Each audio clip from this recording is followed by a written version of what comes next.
عشان جمع كل الألعاب ولسه مش لاقي باز ولا وودي، وبيكونوا هينقلوا النهاردة. لكن وودي بيجمع كل الألعاب وبيعمل خطة عشان ينقذ بيها باز، وبيقدر إنه يشتت انتباه الكلب ويخرجه بره البيت، وهو وباقي الألعاب بيخرجوا عشان يحرروا باز. لكن سيد بيقدر إنه يلاقيه وبيحطه على الشواية ومعاه عود كبريت. لكن وودي بيبدأ إنه يتكلم معاه ويرد على كلامه، وكل الألعاب بتبدأ إن هي تتحرك.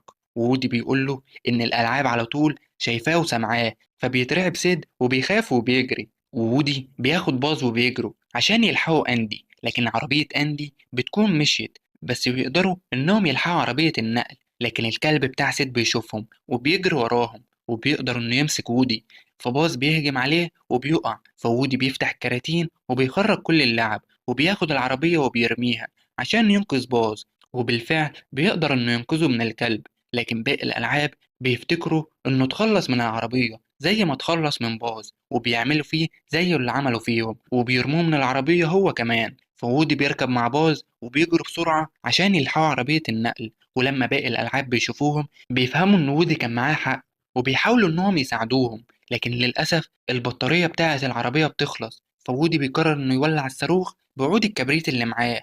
لكن بتيجي عربية من فوقه وبتطفيه، ووودي بيحزن جدا. لكن بيلاقي إن الخوذة بتاعت باز بتعكس ضوء الشمس، فبيوجهه على الفتيل وبيولع الصاروخ اللي بينفجر بسرعة كبيرة، وبيرموا العربية لباقي الألعاب. وباز بيفرد جناحاته وبيقدر إنه يتحرر من الصاروخ قبل ما ينفجر. وودي بيفرح جدا إنهم لسه عايشين، وبينبهر إن باز قدر يطير. لكن باز بيقوله إن ده مسموش طيران، وإن اسمه وقوع بشياكة. وبيقعوا هما الاتنين في عربية أندي اللي بيفرح جدا أول ما بيشوفهم. وبعد فترة بنلاقي إن الألعاب عايشين حياة سعيدة في البيت الجديد، وبيعملوا نفس الخطة عشان يشوفوا ألعاب أندي الجديدة. ولكن بيلاقوا إنه من وسط الهدايا إنه فيه كلب حقيقي، وباز وبودي بيبصوا لبعض بابتسامة.